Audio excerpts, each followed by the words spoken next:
Hi, ഞാൻ last ഇൻസ്റ്റാഗ്രാമിൽ ഒരു വീഡിയോ ഇട്ട സമയത്ത് ഒരുപാട് പേര് ലോൺസിനെ കുറിച്ച് ഒരുപാട് ഡൗട്ട്സുകൾ ചോദിക്കുകയുണ്ടായി. അപ്പോൾ ആ ഒരു ഡൗട്ട് എല്ലാം തന്നെ ഇന്ന് നമ്മൾ ക്ലിയർ ചെയ്യാനായിട്ട് പോകുവാണ്.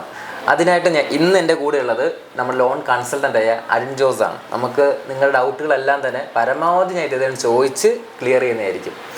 അരുൺ, ഹായ്. അപ്പോൾ അരുൺ, എല്ലാവർക്കും ആദ്യം അറിയേണ്ടത്, എൻ്റെ ഇൻസ്റ്റയിലെല്ലാം ഫോളോ ചെയ്യുന്നത് ഈ ബിസിനസ് റിലേറ്റഡ് ആയിട്ടുള്ള ആൾക്കാരായതുകൊണ്ട്, ബിസിനസ്സുമായിട്ട് ബന്ധപ്പെട്ട ആൾക്കാരായതുകൊണ്ടും അതിന് എല്ലാ തരം ലോണുകൾ ചെയ്യുന്നുണ്ടെന്ന് എനിക്കറിയാം. പക്ഷേ ബിസിനസ്സിൽ തന്നെ സാധ്യതയുള്ള അല്ലെങ്കിൽ ബിസിനസ് തുടങ്ങാൻ പോണവർക്ക് ചെയ്യാൻ പറ്റുന്ന അല്ലെങ്കിൽ ലോൺസ് എന്തൊക്കെയാണ്? ബിസിനസ്സിന് എക്വിപ്ഡ് ആയിട്ട് നമുക്ക് ചെയ്യാൻ പറ്റുന്ന ലോൺസ് അത് തന്നെ രണ്ട് കാറ്റഗറി ആയിട്ട് നമുക്ക് പറയാം. ഒന്ന് business loans, purely business loans ഉണ്ട്, വർക്കിംഗ് ക്യാപിറ്റൽ ലോൺസ് ഉണ്ട്, പിന്നെ നമുക്ക് പ്രൊജക്ട് ലോൺസ് ഉണ്ട്.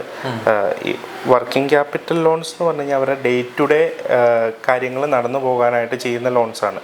അതിൽ ഓഡിയും ടേം ലോണുമായിട്ട് വീണ്ടും സെഗ്മെൻറ്റ് തിരിക്കുകയാണെങ്കിൽ അതിന് ഓവർ ഡ്രാഫ്റ്റ് എന്നും ടേം ലോണുമായിട്ട് രണ്ട് രീതിയിൽ തിരിക്കാം. ഇപ്പോൾ ടേം ലോൺ എന്ന് പറഞ്ഞു കഴിഞ്ഞാൽ അവരൊരു ഫിക്സഡ് എമൗണ്ട് അവർക്ക് ഒരുമിച്ച് ബാങ്കിൽ നിന്ന് ഡിസ്ബേഴ്സ്മെൻറ്റ് ചെയ്യും. അതിന് ഇത്ര ടൈമും കൊണ്ട് ഫിക്സഡ് ടൈം ഉണ്ടാവും, അത് EMI പോലെ EMI ആയിട്ട് അടച്ചു തീർക്കും. ഈ ലോണ് ബിസിനസ് തുടങ്ങി വിൻറ്റേജ് ഉള്ളവരിലോട്ടാണ് ഇത് വരുന്നത്, ഡെവലപ്പ് ചെയ്യാനായിട്ട്. വർക്കിംഗ് ക്യാപിറ്റൽ എന്ന് വെച്ചാൽ നമ്മുടെ day to day expenses meet ചെയ്യാനും നമ്മുടെ ഡേ ടു ഡേ വർക്ക് മുമ്പോട്ട് പോകാനുമാണ് വർക്കിംഗ് ക്യാപിറ്റൽ പോകുന്നത്. ബിസിനസ് ഡെവലപ്പ് ചെയ്യാനായിട്ട് ഓൾറെഡി ഞാനൊരു ബിസിനസ് ചെയ്തുകൊണ്ടിരിക്കുകയാണ്. എൻ്റെ ബിസിനസ് ഡെവലപ്പ് ചെയ്യണമെങ്കിൽ ഞാൻ ഈ പറഞ്ഞ രീതിയിൽ പോകണം. അതിൽ തന്നെ നമുക്ക് സെക്യൂർഡും ഉണ്ട്, അൺസെക്യൂർഡ് ആയിട്ട് ചെയ്യാം. സെക്യൂർഡ് എന്ന് പറഞ്ഞു കഴിഞ്ഞാൽ നമുക്ക് ഒന്നല്ലെങ്കിൽ കമ്പനിക്ക് ഒരു പ്രോപ്പർട്ടി ഉണ്ടായിരിക്കണം, അത് നമ്മൾ സെക്യൂരിറ്റി ആയിട്ട് കൊടുത്തിട്ട് അതിൻ്റെ ബേസിൽ നമുക്ക് ലോൺ ചെയ്യാം. ഇപ്പം കമ്പനിയുടെ പ്രോപ്പർട്ടി അല്ലെങ്കിൽ നമുക്ക് ഡയറക്ടേഴ്സിൻ്റെയോ അല്ലെങ്കിൽ പാർട്ട്ണർഷിപ്പ് ആണെങ്കിൽ പാർട്ട്നേഴ്സിൻ്റെയോ അല്ലെങ്കിൽ പ്രൊപ്പറേറ്റർ ആണെങ്കിൽ പ്രൊപ്പറേറ്ററുടെയോ പ്രോപ്പർട്ടി സെക്യൂരിറ്റി ആയിട്ട് വെച്ചിട്ട് നമുക്ക് ലോൺ ചെയ്യാം. ഇപ്പോൾ കമ്പനിയുടെ പ്രോപ്പർട്ടി ആവുമ്പോൾ, പ്രത്യേകിച്ച് പ്രൈവറ്റ് ലിമിറ്റഡ് കമ്പനികളാവുമ്പോൾ ഡയറക്ടേഴ്സിന് വരുന്ന ലയബിലിറ്റീസ് ഒരു ലിമിറ്റഡ് ലയബിലിറ്റിയാണ് ഇവർക്ക് വരുള്ളൂ. അപ്പോൾ കമ്പനിയുടെ പ്രോപ്പർട്ടി ആണെങ്കിൽ ആ പ്രോപ്പർട്ടിയിലാണ് ഈ ലയബിലിറ്റി വരുള്ളൂ. പേഴ്സണൽ പ്രോപ്പർട്ടിയിലോട്ട് വരുമ്പോൾ അത് പേഴ്സണൽ പ്രോപ്പർട്ടീനെയും അഫക്റ്റ് ചെയ്യും. അത് പ്രൈവറ്റ് ലിമിറ്റഡ് കമ്പനീസിൻ്റെ റീസണിൽ ഞാൻ പറഞ്ഞതാണ്, അതല്ല. പക്ഷേ പ്രൊപ്പറേറ്റർ ആണ് എന്നിരിക്കട്ടെ, അല്ലെങ്കിൽ പാർട്ട്ണർഷിപ്പിലാണെങ്കിൽ ഈ ലോസ് വന്നു കഴിഞ്ഞാൽ പാർട്ട്നേഴ്സിൻ്റെ ബാക്കിയുള്ള പ്രോപ്പർട്ടിയും ഇതിൻ്റെ അകത്ത് അഫക്റ്റഡ് ആവും. ഓക്കെ. അപ്പോൾ ഈ ചെറുകിട ലോൺസ് ഒക്കെ നമുക്ക് ഇത് അല്ലെങ്കിൽ ചെറിയ രീതിക്ക് ബിസിനസ് ചെയ്യുന്നവർക്കൊക്കെ ഇത് കവർ ചെയ്യാൻ പറ്റും? എല്ലാവർക്കും ഇത് ചെയ്യാൻ പറ്റും. അത് ഇതിൻ്റെ അകത്ത് എന്താ ചെയ്യേണ്ടതെന്ന് വെച്ച് കഴിഞ്ഞാൽ ആ കമ്പനിയുടെ turn over, GST, banking, financials, ഇതെല്ലാമാണ് അവരൊരു എലിജിബിലിറ്റി ക്രൈറ്റീരിയ ആയിട്ട് പറയുന്നത്. പ്ലസ് അവരുടെ എക്സിസ്റ്റിംഗ് ക്രെഡിറ്റ് സ്കോർ. അപ്പം നല്ല കമ്പനിയുടെയും വ്യക്തിയുടെയും ക്രെഡിറ്റ് സ്കോർസ് ഉണ്ടായിരിക്കണം. ഇപ്പോൾ ഈവൻ ഒരു കമ്പനിയിൽ ഒരു 5 ഡയറക്ടേഴ്സ് ഉണ്ട്, അതിൽ ഈ ഡയറക്ടേഴ്സിന് സിബിൽ സ്കോർ ഇഷ്യൂ ഉണ്ടെങ്കിലും ക്രെഡിറ്റിൽ പ്രശ്നം ഉണ്ടെങ്കിലും ലോൺ അവൈൽ ചെയ്യാനായിട്ട് പറ്റില്ല. അപ്പം ഇതിൽ പറഞ്ഞു കഴിഞ്ഞ് കഴിഞ്ഞാൽ ഡയറക്ടേഴ്സിൻ്റെ പേയ്മെൻറ്റും അവർ കമ്പനി നോക്കുന്നുണ്ട്, ബാങ്ക് നോക്കുന്നുണ്ട് എപ്പോഴും ഇതിന് വേണ്ടിയിട്ട്. പിന്നെ ഇത് പറഞ്ഞു കഴിഞ്ഞ് കഴിഞ്ഞാൽ നമുക്ക് പ്യുവർ ബിസിനസ് ലോൺ എന്ന് പറഞ്ഞില്ലേ, അത് നമുക്ക് അൺസെക്യൂർഡ് ആയിട്ട് നമ്മുടെ ടേൺ ഓവറിന്റെ ബേസിൽ ചെയ്യുന്ന ലോൺസ് ആണ്. സെക്യൂർഡ് അൺസെക്യൂർഡ് എന്ന് പറയുമ്പോൾ സെക്യൂർഡ് ലോൺസ് എന്ന് പറഞ്ഞു കഴിഞ്ഞാൽ നമ്മൾ പ്രോപ്പർട്ടി എന്തെങ്കിലും പ്ലെഡ്ജ് ചെയ്തിട്ടായിരിക്കും സെക്യൂരിറ്റി ഉണ്ടാവും. സെക്യൂരിറ്റി ബാങ്കിന് കൊടുത്തിട്ടാണ് നമുക്ക് ലോൺ കിട്ടുന്നത്. അൺസെക്യൂർഡ് ലോൺസിൽ നമ്മൾ ഒരു സെക്യൂരിറ്റി ഇല്ല. നമ്മൾ പേഴ്സണൽ ലോൺ എങ്ങനെയാണ് എടുക്കുന്നത് അതുപോലെയാണ് അൺസെക്യൂർഡ് ലോൺ വരുന്നത്. സിബിലിന്റെ ഇതിലും നമ്മുടെ ടേൺ ഓവറിന്റെ ബേസിലും കിട്ടും. മിക്ക ആൾക്കാർക്കും ഒന്നും ഉണ്ടാവത്തില്ലല്ലോ ബിസിനസ് തുടങ്ങാൻ. അത് നമുക്ക് നമ്മുടെ ടേൺ ഓവർ ബേസ് ചെയ്തിട്ടാണ്, എലിജിബിലിറ്റി നോക്കിയിട്ടാണ് കിട്ടുന്നത്. തുടങ്ങുന്നവരല്ല, തുടങ്ങിക്കൊണ്ടിരിക്കുന്നവർക്കാണ്. അപ്പം ആ ഒരു ബേസിൽ നമ്മുടെ GST ഉണ്ടെങ്കിൽ ബെറ്റർ ആണ് എപ്പോഴും. പിന്നെ banking, financials, bank account transactions, അതുപോലെ തന്നെ നമ്മുടെ ITR ഫയൽ ചെയ്തതിൻ്റെ ഇത് 2 വർഷത്തെ. പിന്നെ മാൻഡേറ്ററി ആയിട്ട് ഇവർ പ്രോഫിറ്റിലായിരിക്കണം കമ്പനി, ലോസിലായിരിക്കരുത് കമ്പനി. ലാസ്റ്റ് 3 ഇയേഴ്സ് എങ്കിലും പ്രോഫിറ്റിലായിരിക്കണം കമ്പനി. അങ്ങനെയുള്ള കുറച്ച് ക്രൈറ്റീരിയാസ് ഉണ്ട്. ഇതാണ് ഇപ്പം ഇത് എക്സിസ്റ്റിംഗ് നടന്നുകൊണ്ടിരിക്കുന്ന കമ്പനീസിനുള്ള ലോൺസ് ആണ് ഇത്. ഇതിൻ്റെ അകത്ത് പിന്നെ ഈ സെക്യൂർഡ് ലോൺസ് എന്ന് പറഞ്ഞു കഴിഞ്ഞാൽ അതിൽ റേറ്റ് ഓഫ് ഇൻട്രസ്റ്റ് കുറവായിരിക്കും. ഒരു 9.5 റേഞ്ചിലൊക്കെ ആയിരിക്കും റേറ്റ് വരുന്നത്. പക്ഷേ അൺസെക്യൂർഡ് എന്ന് പറയുമ്പോൾ അത് എബൌട്ട് 10 മേളിൽ പോകും, 11, 12 അങ്ങനെ ആ റേഞ്ചിൽ പോകും. അപ്പോൾ ആ ഒരു റേറ്റ് ഡിഫറൻസ് ഉണ്ടാവും. അപ്പോൾ പ്രോപ്പർട്ടിയോ അല്ലെങ്കിൽ എന്തെങ്കിലും സെക്യൂരിറ്റി കൊടുക്കാനുണ്ട്, അതൊരു ബിഗ്ഗർ എമൗണ്ടിലോട്ട് പോകുമ്പോൾ നമുക്ക് സെക്യൂരിറ്റി ഉണ്ടെങ്കിൽ അതിന് ഡിസ്ബേഴ്സ്മെൻറ്റ് കാര്യങ്ങളൊക്കെ എളുപ്പമായിരിക്കും. ബാങ്കിന് ചെയ്യാൻ കുറച്ചും കൂടി കോൺഫിഡൻസ് ഉണ്ടാവും. ചെറിയ ലോൺസ് ഒക്കെ ആകുമ്പോൾ അൺസെക്യൂർഡ് നമുക്ക് ചെയ്യാൻ പറ്റും. ഇതൊക്കെ നോർമൽ ഒരാൾക്ക് ഈ ലോൺ പോയി ബാങ്കിൽ പോയി അപ്ലൈ ചെയ്യാൻ പറ്റുമോ? അപ്ലൈ ചെയ്യാം. പെട്ടെന്ന് നടക്കുമായിരിക്കും. പെട്ടെന്ന് നടക്കും. ഇതിൻ്റെ അകത്ത് പ്രശ്നം എന്താണെന്ന് വെച്ച് കഴിഞ്ഞാൽ ഇപ്പം നമ്മൾ ഡയറക്റ്റ് ബാങ്കിനെ അപ്രോച്ച് ചെയ്ത് കഴിഞ്ഞാലും ചെയ്യുന്നതിന് കുഴപ്പമൊന്നുമില്ല, അവിടെയും ചെയ്യാനായിട്ട് ആളുകളുണ്ട്. ഈ ബിസിനസ് തുടങ്ങിയ സമയത്ത് 2018-19 സമയത്ത് ലോൺ അപ്ലൈ ചെയ്തത് നടന്നില്ല. ഒരുപാട് സമയം എടുത്തു, നടന്നിട്ടുണ്ടായിരുന്നില്ല. അല്ല, അത് എന്തുകൊണ്ടാണെന്ന് വെച്ച് കഴിഞ്ഞാൽ ഇപ്പം ഞങ്ങളെ പോലുള്ള ഒത്തിരി പേരുണ്ട്, ലോൺ കൺസൾട്ടേഷൻ ചെയ്യുന്ന ഒത്തിരി ആളുകളുണ്ട്. നമ്മൾ ചെയ്യുന്നത് എങ്ങനെയാണെന്ന് വെച്ച് കഴിഞ്ഞാൽ ഈ ഒരു എക്സ്പീരിയൻസിൻ്റെ ബേസിൽ നമുക്ക് ഇവരുടെ ഒരു സ്റ്റേറ്റ്മെൻറ്റ്സും കാര്യങ്ങൾ ഇവാലുവേറ്റ് ചെയ്യുമ്പോൾ നമുക്കറിയാൻ പറ്റും ഏത് ബാങ്കാണ് അപ്രോച്ച് ചെയ്യേണ്ടത്, എങ്ങനെയാണ് അപ്രോച്ച് ചെയ്യേണ്ടത് എന്നുള്ളത്. അപ്പോൾ അതുവഴി നമുക്ക് ബിസിനസ്സുകാരുടെ കുറച്ച് ടൈം സേവ് ചെയ്യാൻ പറ്റും. ഇല്ലെങ്കിൽ ഈ ഡോക്യുമെൻറ്റ്സ് എല്ലാമായിട്ട് ഇവർ ബാങ്കിൽ കയറി ഇറങ്ങണം. അതിന് പകരം നമുക്ക് ഇവരെ സപ്പോർട്ട് ചെയ്ത് കൊടുക്കാൻ പറ്റും. അവരെ സപ്പോർട്ട് ചെയ്ത് കൊടുക്കാനെന്ന് വെച്ച് കഴിഞ്ഞാൽ നമുക്കൊരു ബാങ്ക് ചൂസ് ചെയ്യാം. അപ്പം ആ ഒരു ടൈം ലാഗ് അവിടെ കുറയും. നമുക്ക് കുറച്ചും കൂടി എളുപ്പം എന്നായിരിക്കും ഇതിൻ്റെ വർക്കൗട്ട് ഞങ്ങൾക്ക് എളുപ്പം ചെയ്യാൻ പറ്റും. മനസ്സിലായി. ഓക്കെ, ഇനിയിപ്പോൾ നമുക്കൊരു ബിസിനസ് തുടങ്ങാൻ പോകുന്നവർക്ക് എന്തൊക്കെ രീതിയിലുള്ള ലോൺസ് ആയിരിക്കും? അത് ഗവൺമെന്റ് സ്കീംസുകളുണ്ട്. ഇപ്പം മുദ്ര, MSME, PGP പോലത്തെ സ്കീമുകളുണ്ട്. 35% സബ്സിഡി ഉണ്ട്. സബ്സിഡീസ് ഉണ്ട്. സബ്സിഡീസ് പക്ഷേ നമ്മൾ ലോൺ എടുത്തുകൊണ്ട് മാത്രം സബ്സിഡീസ് കിട്ടില്ല. അതിന് എക്സ്ട്രാ പ്രോസസ്സ് ഉണ്ട്, പ്രൊസീജിയേഴ്സ് ഉണ്ട്. അത് നമ്മൾ അതിൻ്റെ പുറകെ തന്നെ പോയി ആ പ്രോസസ്സ് എല്ലാം ഇനിഷ്യേറ്റ് ചെയ്താൽ മാത്രമാണ് നമുക്ക് സബ്സിഡീസ് കിട്ടുള്ളൂ. സബ്സിഡീസ് കിട്ടിയാലാണ് ഈ ലോണും കൊണ്ട് അതിൻ്റെ അകത്ത് ആ ഒരു സെഗ്മെന്റിൽ ഇതുള്ളൂ. അതിൽ തന്നെ ഇപ്പം നമുക്ക് മിഷനറി ലോൺസ് ഉണ്ട്, നമ്മുടെ സ്റ്റോക്ക് എടുക്കാനുള്ള ലോൺസ് ഉണ്ട്, പുതിയ പ്രൊജക്ട് ലോൺസ് ഉണ്ട്. പ്രൊജക്ട് ലോൺസും ഈ ഗവൺമെന്റ് സ്കീംസ് ഉള്ള ലോൺസും ഉണ്ട്, അല്ലാത്ത പ്രൊജക്ട് ലോൺസും ഉണ്ട്. അപ്പം ഗവൺമെന്റ് സ്കീംസിൽ വരുന്ന പ്രൊജക്ട് ലോൺസിന് എപ്പോഴും സബ്സിഡീസ് കാര്യങ്ങളൊക്കെ ഉണ്ടാവും. ഞാൻ ആദ്യം പറഞ്ഞതുപോലെ തന്നെ സബ്സിഡീസ് അപ്ലൈ ചെയ്ത് നമ്മൾ അതിൻ്റെ പുറകെ തന്നെ നടക്കണം, എന്നാലാണ് ആ സബ്സിഡീസ് കിട്ടുള്ളൂ. അല്ലെങ്കിൽ സബ്സിഡി കിട്ടില്ല. നമുക്ക് ആ റേറ്റ് ഓഫ് ഇൻട്രസ്റ്റ് ഒക്കെ ഗവൺമെൻറ് പറയുന്ന റേറ്റ് ഓഫ് ഇൻട്രസ്റ്റിലായിരിക്കും. അതിനിപ്പോൾ ചെറിയ ലോൺസ് മുദ്ര പോലെ ലോൺസ് ഉണ്ട്, PMGP പോലെ ലോൺസ് ഉണ്ട്. അത് പ്രോസസ്സ് ചെയ്ത് അതിൻ്റെ ആ ടൈമിൽ നമുക്ക് കിട്ടും. ഇതിനെല്ലാം പ്രൊജക്ട്സ് വേണം, നമ്മുടെ കയ്യിൽ സോളിഡ് ആയിട്ടൊരു പ്രൊജക്റ്റ് വേണം. എപ്പോഴും ബാങ്ക്സ് നോക്കുന്നത് നമ്മളിതെങ്ങനെ ഒരു ബിസിനസ് പുൾ ഓഫ് ചെയ്യും എന്നുള്ളതാണ്. ഇപ്പം നമുക്ക് ഈ ബിസിനസ് കേപ്പബിൾ ആണോ, നമുക്കിതിനെക്കുറിച്ച് എത്ര ഐഡിയ ഉണ്ട്. ഇപ്പം എല്ലാവരും ഫേസ് ചെയ്ത ഏറ്റവും വലിയൊരു ഇഷ്യൂ ആണ് കോവിഡ്. ഒത്തിരി പേർക്ക് കോവിഡിൻ്റെ സമയത്ത് ബിസിനസ് എങ്ങനെ ഡ്രൈവ് ചെയ്യണം എന്നറിയാൻ പാടില്ലാതെ ആയിപ്പോയി. പലരും സ്റ്റക്കായിപ്പോയി, പലരും ഇഷ്യൂസ് ഫേസ് ചെയ്തു, ലോൺ റീപേയ്മെൻറ്റ് ഇഷ്യൂ ഫേസ് ചെയ്തു. ഇതൊക്കെ ഫേസ് ചെയ്ത ടൈമാണ് കോവിഡ്.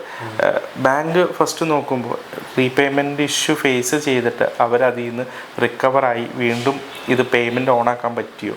ഇപ്പോൾ ഒരു ബാങ്കിൻ്റെ ഫ്രണ്ടിൽ ഉണ്ടാകുന്ന പ്രശ്നം ക്രൈസിസ് ഉണ്ടാകുന്നതല്ല, ക്രൈസിസ് മാനേജ്മെൻറ്റ് ആൾക്കാർക്ക് ചെയ്യാൻ പറ്റുമോ എന്നുള്ളതാണ് അവരുടെ ഫസ്റ്റ് സ്റ്റഡി.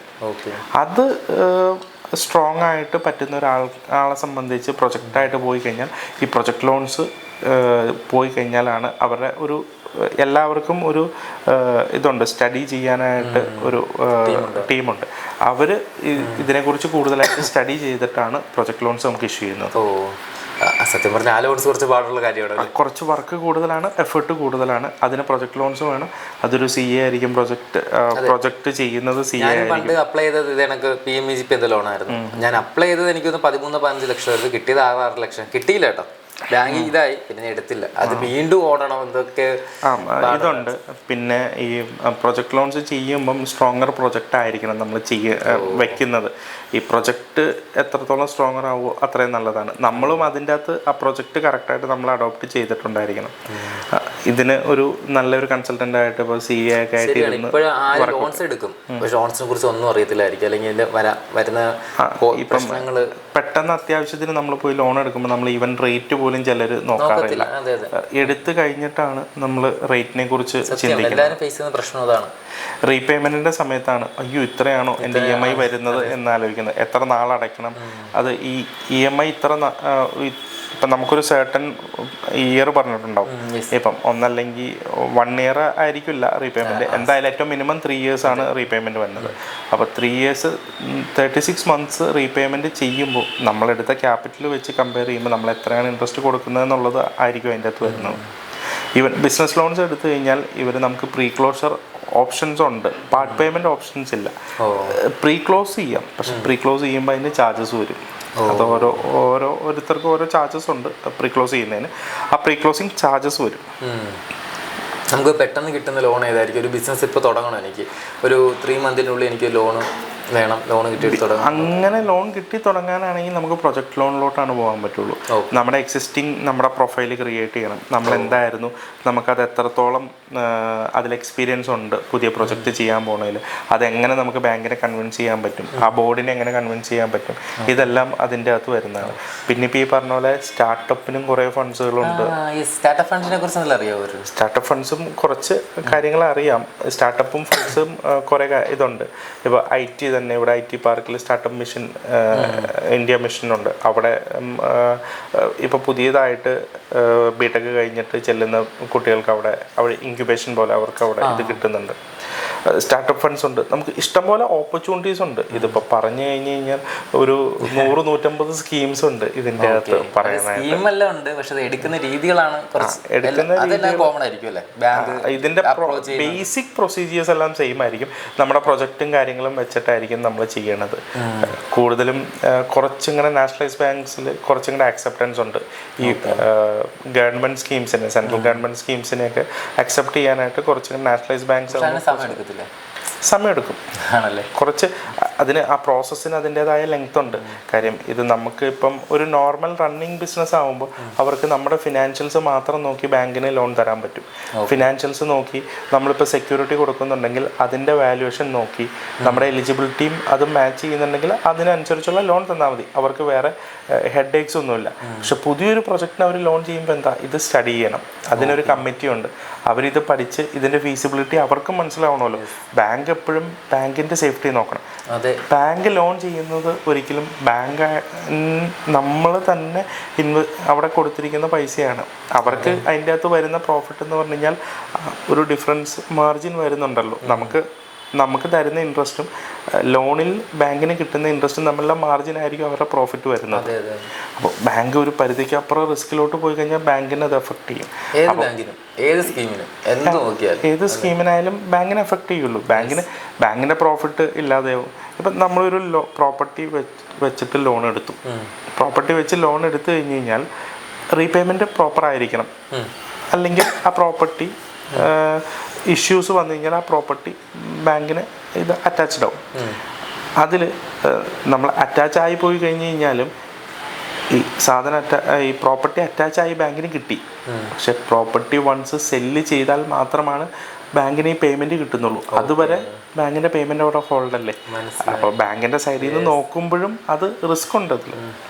കാരണം മിക്ക ആൾക്കാരും വിചാരിക്കും സർക്കാർ ഈ സംരംഭകർക്ക് വേണ്ടി ഇത്രയും രൂപ മാറ്റി വെച്ചേക്കുന്നത് അത് ബാങ്കുകാർ തരുന്നുണ്ട്. അല്ല, ബാങ്കിൽ സബ്സിഡീസ് ഉണ്ട് കേട്ടോ. ഈ സബ്സിഡീസ് എല്ലാം ഗവൺമെൻറ് ആയിട്ട് ചെയ്യുന്നതാണ്. ഇപ്പോൾ CGTMSE എന്ന് പറഞ്ഞ ലോണുണ്ട് നമുക്ക്. അത് നമുക്ക് ഈ വർക്കിംഗ് ക്യാപിറ്റലായിട്ട് തന്നെയാണ്. ഈവൻ ഗവൺമെൻറ്റാണ് നമുക്ക് ഗ്യാരണ്ടി നിൽക്കുന്നത്. അതിന് നമ്മൾ ഗവൺമെൻറ് ഫീസ് അടയ്ക്കണം. അതിൻ്റെ പ്രോസസ്സ് നമുക്ക് സെക്യൂരിറ്റി ഒന്നും നമുക്ക് കൊടുക്കണ്ട. സെക്യൂരിറ്റി കൊടുക്കാതെ നമുക്ക് ഗവൺമെൻറ് ഫീസ് അടച്ച് ബിസിനസ് തുടങ്ങാൻ പോകുന്നവർക്കാണോ? അല്ല, തുടങ്ങി റണ്ണിങ് ആയിട്ടുള്ളവർക്ക്. വർക്കിംഗ് ക്യാപിറ്റൽ എപ്പോഴും ഒന്ന് റണ്ണിങ് ആയവർക്കാണ് കുറച്ചും കൂടെ കംഫർട്ടബിൾ ആയിട്ട് ബാങ്ക് ചെയ്യുന്നത്. അല്ലാത്തവർക്ക് പ്രോഫിറ്റബിൾ ആയ ബിസിനസ് ആയിരിക്കണം. പ്രോഫിറ്റബിൾ ആയ ബിസിനസ് ആയിരിക്കണം. ഡൗൺ സ്റ്റേജിലായിരിക്കത്തില്ലേ ലോൺ എടുക്കുന്നത്? അതോ ഡൗൺ സ്റ്റേജ് അല്ല, എക്സ്പാൻഷൻ മോഡലിൽ ലോൺ എടുക്കാം നോക്കുന്ന ആൾക്കാരുണ്ട്. സ്കെയിലപ്പ് ആവാൻ നോക്കുന്ന ആൾക്കാരുണ്ട്. പിന്നെ അവരുടെ പ്രൊജക്ട്സ്, റണ്ണിങ് പ്രൊജക്ട്സിൽ അവർക്ക് ഡേ ടു ഡേ എക്സ്പെൻസ്. ഇപ്പോൾ ഒരു ട്രേഡേഴ്സിനെ സംബന്ധിച്ച് അവർക്ക് എപ്പോഴും ക്രെഡിറ്റ് ബിൽസ് കൂടുതലായിരിക്കും. ഇപ്പം ഒരു ട്രേഡറിന് അവർ സ്റ്റോക്ക് എടുക്കുന്നു, കമ്പനിയിൽ നിന്ന് കടയിൽ സ്റ്റോക്ക് കൊടുക്കുന്നു, അതിനൊരു ക്രെഡിറ്റ് പീരീഡും കാര്യങ്ങളും ഉണ്ടാവും. അവർക്ക് ആ ടൈം മെയിൻറ്റെയിൻ ചെയ്തു പോകാനായിട്ട് അവർക്ക് എപ്പോഴും ഒരു വർക്കിംഗ് ക്യാപിറ്റൽ വേണം. അപ്പോൾ അതുപോലെ തന്നെയാണ് എല്ലാ കമ്പനീസിലും. ഇപ്പോൾ ചില കമ്പനീസിൽ ഇപ്പോൾ അവരുടെ ഒരു പ്രൊജക്റ്റ് കഴിഞ്ഞ് അവർക്ക് പേയ്മെൻറ്റ് കറക്റ്റ് ചിലപ്പോൾ സാലറി ഡേറ്റിൽ ആ ടൈമിൽ പേയ്മെൻറ്റ് കിട്ടിയെന്ന് വരില്ല. അപ്പോൾ ആ സാലറി ഡേറ്റിൽ ഓഫീസിലെ സ്റ്റാഫിന് പേയ്മെൻറ്റ് കൊടുക്കാതിരിക്കാൻ പറ്റില്ലല്ലോ. അത് ഒരു വർക്കിംഗ് എക്സ്പെൻസിൽ വർക്കിംഗ് ഇതുണ്ടെങ്കിൽ നമുക്കതിൽ ആ എക്സ്പെൻസിൽ മീറ്റ് ചെയ്ത് പോകാൻ പറ്റും. ഓ ഓക്കെ. അപ്പോൾ ഓഡി ആയിട്ട് എടുക്കുന്നതെങ്കിൽ നമുക്ക് എക്സസ് ഫണ്ട് വരുമ്പം ഈ ഓഡിയിലോട്ട് അടച്ചു കഴിഞ്ഞാൽ നമ്മൾ എത്ര ദിവസം യൂസ് ചെയ്തിട്ടുണ്ട് ഈ വർക്കിംഗ് ക്യാപിറ്റൽ അത്രയും ദിവസത്തെ ഇൻട്രസ്റ്റേ വരുന്നുള്ളൂ. ഓക്കെ. ഈ ഓഡിയെ കുറിച്ച് കുറച്ച് ഡീപ്പായിട്ട് പറയാൻ പറ്റുമോ? Audi over ഡ്രാഫ്റ്റാണ്. ഓഡി നമുക്ക് നമ്മുടെ എലിജിബിലിറ്റി വെച്ചിട്ട് ഓഡി ഡിസ്പേഴ്സ് ചെയ്യും. അതിന് ഓഡി അക്കൗണ്ട് സെപ്പറേറ്റ് അക്കൗണ്ട് ആയിരിക്കും. നമ്മുടെ അക്കൗണ്ടിലോട്ട് ഫുൾ എമൗണ്ട് വരുമല്ല, ഓഡിക്ക് സെപ്പറേറ്റ് അക്കൗണ്ടാണ്. ഇപ്പോൾ ബാങ്ക് നമുക്ക് ഓഡി തരുമ്പോൾ സെപ്പറേറ്റ് കറണ്ട് അക്കൗണ്ട് അല്ലാതെ ഒരു ഓഡി അക്കൗണ്ട് ഉണ്ടാവും. ഓഡി അക്കൗണ്ടിൽ നമ്മുടെ ഫുൾ ലിമിറ്റ് അവിടെ ഉണ്ടാവും. ഇപ്പം നമുക്കൊരു 1 crore ലോൺ ആണെങ്കിൽ 1 crore Audi account our limit അവിടെ സെറ്റ് ചെയ്തിട്ടുണ്ടാവും. നമുക്ക് ഇന്നിപ്പം ഒരു 5 lakhs വേണം, അതിൻ്റെ ചെക്ക് വേറെ ആൾക്ക് കൊടുത്തു, 5 lakhs ട്രാൻസ്ഫർ ചെയ്തു. അപ്പം നമ്മുടെ ബാക്കി ബാലൻസ് ലിമിറ്റ് 95 lakhs ആയി. നമുക്ക് പിന്നെ നമ്മുടെ ഡേ ടു ഡേ ട്രാൻസാക്ഷൻസ് മൊത്തം ഈ അക്കൗണ്ടിലായിരിക്കും നടക്കുന്നത്. അത് ആര് പൈസ ഇട്ടാലും അത് നടക്കും. ഈ അക്കൗണ്ടിലോട്ട് ഇടുക. അപ്പോൾ ഈ അക്കൗണ്ടിലോട്ട് ഇപ്പം ഇതൊരു 5 ദിവസം നമ്മൾ ഇപ്പം 5 ദിവസം കൊണ്ട് നമ്മൾ യൂസ് ചെയ്തു, ഒരു 8 lakhs നമുക്ക് സ്പെൻഡായി. അപ്പം 92 lakhs നമ്മൾ ലിമിറ്റ് വന്നെ. അപ്പോൾ നമുക്കൊരു 5 lakhs ഇതിൻ്റെ അകത്തോട്ട് വന്നു. അപ്പോൾ വീണ്ടും നമ്മുടെ തിരിച്ച് 97 lakhs നമ്മുടെ ലിമിറ്റ്. അപ്പോൾ അത് എപ്പോഴും അങ്ങനെ അതിൻ്റെ അകത്ത് ഫില്ല് ചെയ്താൽ മതി. ഇൻട്രസ്റ്റ് ആവത്തില്ലേ? നമ്മൾ എത്രയാണോ ഇപ്പം 5 lakhs എടുത്തു, അതൊരു 5 ദിവസത്തോട്ട് എടുത്തിരിക്കുന്നത്, 5 ദിവസത്തെ എത്രയാണോ ഇൻട്രസ്റ്റ് വരുന്നത് അതാണ് നമുക്ക് ഈ 5 lakhs ആവുന്നത്. അത് ചിലപ്പോൾ നമുക്ക് ഫുള്ളായിട്ട് യൂസ് ചെയ്യേണ്ടവന്നാൽ യൂസ് ചെയ്യാം, പക്ഷെ അത് അടയ്ക്കുമ്പോൾ അതിലോട്ട് തന്നെ അടച്ചു പോകും. ഈ ഓഡി പ്രൊസീഡ് എന്തൊക്കെ ഫോർമാലിറ്റീസ്? പ്രോസസ്സ് എല്ലാം സെയിം ആണ്. എന്നുവെച്ചാൽ ലോൺ പ്രോസസ്സിങ് നമ്മുടെ എലിജിബിലിറ്റി ചെക്ക് ചെയ്യണത് പോലെ തന്നെ ITRും കാര്യങ്ങളും എല്ലാം വേണം ലോൺ പ്രോസസ്സ് ചെയ്യാൻ. ഓഡി അതുപോലെ തന്നെയാണ്, നോർമൽ ലോൺ തന്നെ ആയിട്ടാണ് എടുക്കുന്നത്. അത് ഓഡി സ്കീമിലോട്ട് നമ്മൾ എടുക്കണു എന്ന് മാത്രമേ ഉള്ളൂ. ചിലവർക്ക് ഫുൾ ഫണ്ട് അപ്പം അത്യാവശ്യം ഉണ്ടാവില്ല, അവർക്കൊരു റിസർവ് പോലെ ആയിരിക്കും ഫണ്ട് വേണ്ടത്. അങ്ങനെയുള്ളവർക്ക് ഓടി മതി. അങ്ങനെ ഇപ്പം ഡേ ടു ഡേ എക്സ്പെൻസ് നമുക്ക് മീറ്റ് ചെയ്തു, അപ്പം നമുക്ക് ഫണ്ട് വരുമ്പോൾ ഈ ഓഡിയിലോട്ട് അടയ്ക്കും. അങ്ങനെയുള്ളവർക്ക് ഓടി മതി. അവർക്ക് ടേം ലോൺ കൊടുത്തിട്ട് കാര്യമില്ല. ടേം ലോൺ എന്ന് പറഞ്ഞു കഴിഞ്ഞാൽ ഫസ്റ്റ് ഫുൾ എമൗണ്ട് അവർക്ക് കൊടുക്കും. Day 1 മുതൽ അവർക്ക് പിന്നെ EMI ഒബ്ലിഗേഷനായി അവർക്ക്. അപ്പോൾ ആ ഒബ്ലിഗേഷൻ ഓടിക്ക് ആ ഒരു ഒബ്ലിഗേഷൻ ഇല്ല. ഉള്ളപ്പോഴല്ല, പേയ്മെൻറ്റ് വരുമ്പോൾ ഇതിലോട്ടാണല്ലോ വരുന്നത്. അപ്പോൾ പേയ്മെൻറ്റ് വരുമ്പോൾ ഇതിലോട്ട് വരും, ആ ഇൻട്രസ്റ്റ് ആണ് നമ്മൾ പേ ചെയ്യേണ്ടത്. നല്ലൊരു സ്കീമാണെന്തോ. വേറെ എന്തൊക്കെയാണ് നമ്മുടെ ബിസിനസ് പരമായിട്ടുള്ള ലോൺസ്? പിന്നെ ബിസിനസ്സിൽ വരുന്നതാണ് ഞാൻ പറഞ്ഞത് നോർമൽ ബിസിനസ് ലോൺസ്. അത് നമുക്ക് ഇപ്പം അൺസെക്യൂർഡ് ആയിട്ട് ബിസിനസ് ലോൺസ് കിട്ടും. അത് 50 lakhs വരെയൊക്കെ നോർമലി പെട്ടെന്ന് ചെയ്യാൻ പറ്റുന്നതാണ്. അതിന് വേറെ ഒത്തിരി പ്രോസസ്സും ഇല്ല. നമ്മുടെ എലിജിബിലിറ്റി ജസ്റ്റ് നോക്കുന്നത് നമ്മുടെ ടേൺ ഓവറോ GST ബാങ്കിങ് ട്രാൻസാക്ഷൻസോ ഒക്കെ നോക്കിയിട്ടായിരിക്കും. എനിക്ക് ഇഷ്ടം പോലെ വന്നിട്ടുണ്ട് ഇൻസ്റ്റാഗ്രാമിൽ. പക്ഷേ ഇതിൻ്റെ അകത്ത് ഈ പ്രോപ്പർട്ടി ലോൺസ് പറയുമ്പോൾ നമുക്ക് കുറച്ചും കൂടെ ടൈം ടേക്കിംഗ് എപ്പോഴും എടുക്കുമ്പം. അതെന്തുകൊണ്ടാണെന്ന് വെച്ച് കഴിഞ്ഞാൽ പ്രോപ്പർട്ടിയുടെ ലീഗൽ ക്ലിയർ ചെയ്യണം, അതിൻ്റെ വാല്യുവേഷൻ നോക്കണം, ഇതെല്ലാം കുറച്ച് സമയമെടുക്കും. അതുപോലെ പ്രോപ്പർട്ടി ഡോക്യുമെൻറ്റ്സ്, ഇപ്പം ഡീഡ് വേണം, പ്രയർ ഡീഡ് വേണം, possession, encumbrance, land tax, location sketch, ഇപ്പം പ്രോപ്പർട്ടിയുടെ തന്നെ ഒരു കുറേ അധികം ഡോക്യുമെന്റ്സ്. ഇല്ല, നമ്മളല്ല വാല്യുവേഷൻ. അല്ല, ബാങ്കിന് സെപ്പറേറ്റ് ടീമുണ്ട്. ഓരോ ബാങ്കിനും ഓരോ സെപ്പറേറ്റ് ടീമുണ്ട്. അവർ തന്നെയാണ് വാല്യുവേറ്റേഴ്സ് ബാങ്കിലുണ്ടാവും, അവരാണ് വാല്യുവേഷൻ ചെയ്യുന്നത്. പിന്നെ ഇതിന് ലീഗല് ഒരു അഡ്വക്കേറ്റ് ഉണ്ടാവും, ടീമുണ്ടാവും. അത് ഓരോ ബാങ്കും അവരവർക്ക് ഓരോ ടീമുണ്ടാവും, അഡ്വക്കേറ്റ് ടീംസ് ഉണ്ടാവും. അവരാണ് എല്ലാം നോക്കിയിട്ടാണ് ചെയ്യുക. ഏത് രീതിയിലുള്ള, ഇപ്പോൾ പ്രോപ്പർ ലാൻഡാണോ, എന്തെങ്കിലും ഇഷ്യൂസ് ആ ലാൻഡിലുണ്ടോ, അങ്ങനെ എന്തെങ്കിലും ഇഷ്യൂസ് അവരുടെ ശ്രദ്ധയിൽപ്പെട്ട് കഴിഞ്ഞാൽ അവർ നമുക്ക് പ്രൊവൈഡ് ചെയ്യില്ല, ലോൺ പ്രൊവൈഡ് ചെയ്യില്ല. അല്ല, നമുക്ക് ചെറുകിട ബിസിനസ്സുകാർക്ക് എടുക്കാൻ പറ്റുന്ന പെട്ടെന്നുള്ള ലോൺസ്, അത് പെട്ടെന്ന് മനസ്സിൽ വരുവാണെങ്കിൽ ഏതായിരിക്കും? ഇപ്പം നോർമലി ഈ ബിസിനസ് ലോൺസ് തന്നെയാണ് അവർക്ക്. അങ്ങനെ പറയാൻ പറ്റും, ഏത് ബാങ്കാണ് നമുക്ക് പെട്ടെന്ന്? എല്ലാ ബാങ്കിലും സെയിം പ്രൊഡക്ട്സ് ഉണ്ട്. എല്ലാ ബാങ്കിലും പ്രൊഡക്റ്റൊക്കെ എല്ലാ ബാങ്കിലും സെയിം പ്രൊഡക്റ്റ് ആണ്. ഇപ്പൊ ഇവിടെ തന്നെ നാഷണലൈസ് ബാങ്ക്സ് ആയാലും പ്രൈവറ്റ് സെക്ടർ ബാങ്ക്സ് ആയാലും. പ്രൈവറ്റ് സെക്ടർ ബാങ്കുമായിട്ട് ഞാൻ കുറച്ച് ഇതായിട്ടുള്ളത്. കാരണം പേഴ്സണലി എനിക്ക് എന്ത് സപ്പോർട്ട് ഉണ്ടെങ്കിലും HDFC ആയിക്കോട്ടെ, ജസ്റ്റ് ഒരു കോൾ ചെയ്ത മാനേജർ എല്ലാം പെട്ടെന്ന് ടക്ക് ചെയ്തു തരും. ഇപ്പം അതും എന്റെ പേഴ്സണലാണ്, എല്ലാവർക്കും അങ്ങനെയാണെന്ന് അറിയാം. അതും ഓരോ മാനേജേഴ്സ് കൺസേൺഡ് ആയിരിക്കും എപ്പോഴും. ഈ ഒരു മാനേജർ പോലെ ആയിരിക്കണം എന്നില്ല അടുത്തൊരു മാനേജർ ആ ബ്രാഞ്ചിൽ വരുമ്പോൾ. അയാളുടെ ഓരോരുത്തരുടെയും ക്യാരക്ടറാണ്. അതിപ്പം അരുൺ ബാങ്കിൽ വർക്ക് ചെയ്ത മാനേജർ അല്ലായിരുന്നോ? ഞാൻ അതിന് ഇന്റർവ്യൂ തന്നിട്ടുണ്ടായിരുന്നില്ല കേട്ടോ. അരുൺ മാനേജർ ആയിരുന്നു. അല്ലല്ല, ഞാൻ സെയിൽസ് മാനേജറായിരുന്നു. ICICIയുടെ ആക്സിസിന്റെ അത് പറയണ്ട, അതിൽ ബാങ്ക് പറയണ്ട. അപ്പോൾ ഞാനും ബാങ്കിൽ വർക്ക് ചെയ്തിട്ടുണ്ട്. ഈ ഓരോരുത്തരുടെയും ക്യാരക്ടർ അനുസരിച്ചാണ് നമ്മളോടുള്ള ആറ്റിറ്റ്യൂഡ്. SBIയിൽ ചെന്ന് കഴിഞ്ഞാലും ഇപ്പം നമുക്ക് നല്ല മാനേജേഴ്സ് ഉണ്ടാവും, ചിലപ്പോൾ ചിലവർ ചിലവരുടെ ക്യാരക്ടർ പ്രശ്നം ഉണ്ടാവും. ഇപ്പം അത് പ്രൈവറ്റ് ബാങ്ക്സിലാണെങ്കിലും അതുപോലെ തന്നെയാണ്. ഇപ്പം നല്ല ക്യാരക്ടർ ഉള്ളവരാണെങ്കിൽ നമ്മളെ ഹെൽപ്പ് ചെയ്യണമെന്ന് അവരുടെ ഒരു മെൻറ്റാലിറ്റി ഉണ്ടെങ്കിൽ അതിപ്പോൾ ബാങ്ക് അതിൻ്റെ അകത്തൊരു ഇഷ്യൂ ആയിട്ട് എനിക്ക് ഒരിക്കലും ഫീൽ ചെയ്തിട്ടില്ല. ബാങ്കിന്റെ ജീവനക്കാരെ നമുക്ക് ലോൺ തരാതെ ഇരിക്കുവാണെങ്കിൽ നമുക്ക് അങ്ങനെ ഒരിക്കലും ഇല്ല. അവർക്ക് ഈ പ്രൊഡക്റ്റ് എല്ലാം അവർക്ക് കൊടുക്കാനും അവർക്ക് ഇതിനെല്ലാം ചെയ്യേണ്ട ടാർഗറ്റ്സും കാര്യങ്ങളെല്ലാം അവർക്കും ഉള്ളതാണ്. ഈ ലോൺസിന്റെ ഒക്കെ ബാങ്കിന്റെ ഡയറക്ട് മാനേജേഴ്സ് ആണോ ലോണൊക്കെ നോക്കുന്നത്? അതെ, ഇപ്പം എല്ലാവരും ഓൺ റോൾ സ്റ്റാഫ് തന്നെയായിരിക്കും ബാങ്കിന്റെ. അവർ തന്നെയാണ് ഈ കാര്യങ്ങളെല്ലാം ചെയ്യുന്നത്. അപ്പോൾ നമുക്ക് ലോൺ വേണമെങ്കിൽ നേരെ ബാങ്കിൽ പോയാൽ ഒരുപാട് പ്രൊസീജിയേഴ്സ് ഇല്ല, അവസാനം നമ്മൾ ഓടി ഞാൻ ആദ്യം പറഞ്ഞില്ലേ, അത് എന്തുകൊണ്ടാണ് ഞങ്ങളെ പോലെ ഉള്ളവർക്ക് അതിൻ്റെ അകത്ത് ഇമ്പോർട്ടൻസ് വരുന്നതെന്ന് പറഞ്ഞാൽ, ഇപ്പം ഒരു ബിസിനസ്മാനെ സംബന്ധിച്ച് അവർക്ക് അവരുടെ ലോൺ കിട്ടണം എന്നുള്ള ആവശ്യമുണ്ട്. പക്ഷെ അവരുടെ ബിസിനസ് ഗ്രോ ചെയ്യുക എന്നുള്ളതായിരിക്കും അതിലും വലിയ അത്യാവശ്യം.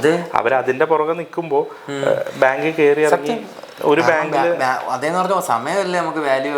അപ്പം അങ്ങനെയുള്ളവരെ സപ്പോർട്ട് ചെയ്യാനാണ് ഈ ലോൺ കൺസൾട്ടൻസ് ആയി ഞങ്ങൾക്ക് അവിടെ സർവീസ് ചെയ്ത് കൊടുക്കുന്നുണ്ട്. ഞാൻ കേരള ഫുള്ള് ചെയ്യുന്നുണ്ട്.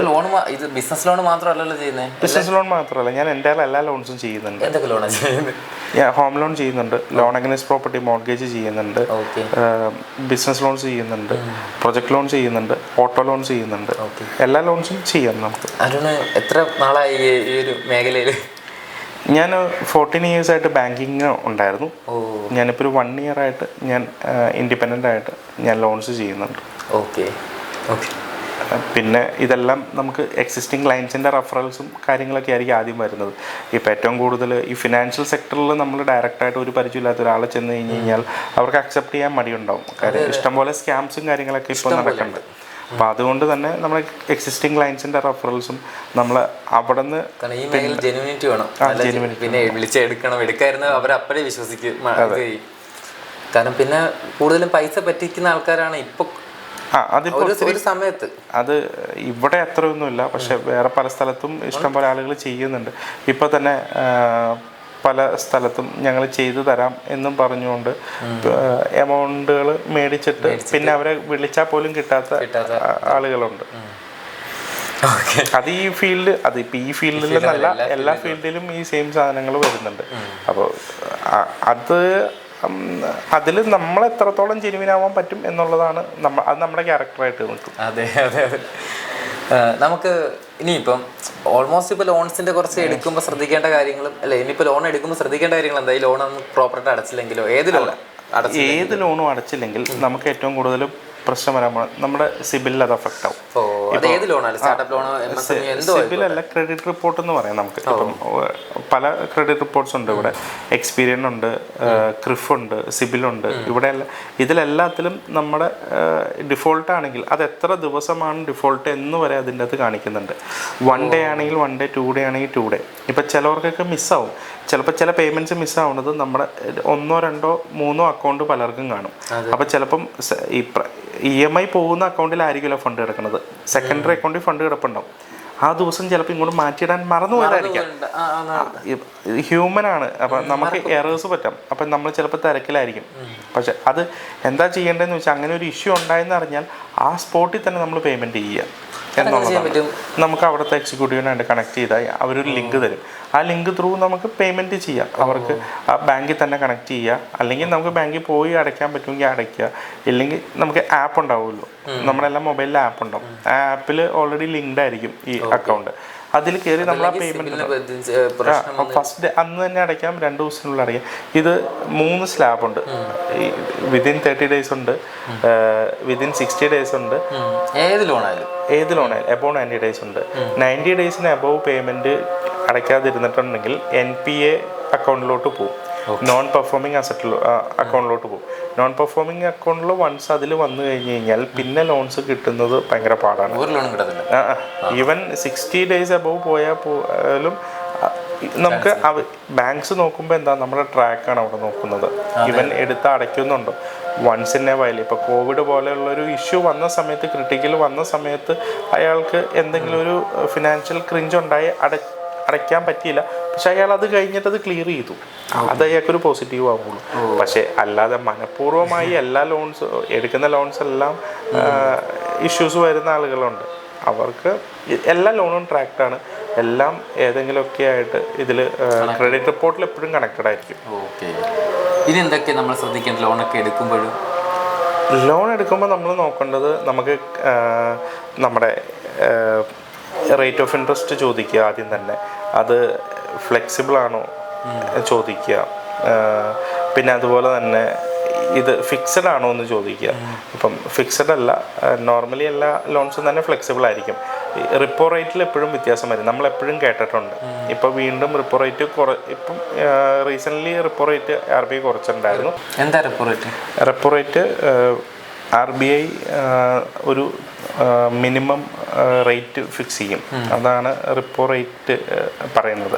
അത് RBI കൂട്ടാം കുറയ്ക്കാം. അത് നമ്മുടെ ഇൻഫ്ലേഷൻ റേറ്റും കാര്യങ്ങളൊക്കെ നോക്കിയിട്ടായിരിക്കും റിസർവ് ബാങ്ക് അതിനൊരു തീരുമാനം എടുക്കുന്നത്.